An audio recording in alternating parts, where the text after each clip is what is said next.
Maafa, meaning Maafa, the Swahili word for the great disaster, or the great tragedy, is a term used to refer to the centuries-long enslavement and murder of millions of Africans by white Europeans, North Americans, and others, and the lasting impacts on African peoples and the descendants of those who were enslaved.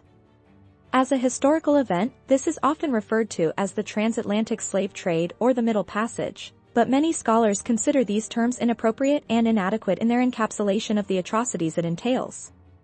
The word Maafa is meant to serve as a concise term for a mass-scale event, much like how the word Holocaust is used to refer to the systematic mass slaughter of Jews by the Nazis.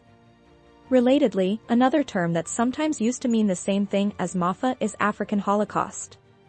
Such terms are used by some scholars to emphasize their assessment that genocide and cultural genocide were not simply unintentional results of the system of chattel slavery, but rather part of its design.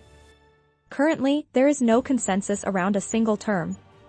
Some prefer the term Maafa because of its origin in an African language, while objecting to the term African Holocaust, due to the established use of Holocaust in relation to Nazi atrocities.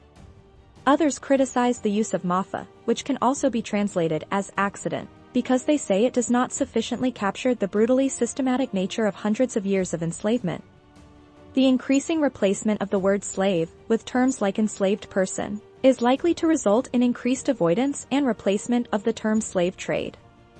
Still, some argue that the term trade is useful for its emphasis on the role of economic institutions and motivations in the perpetration of slavery.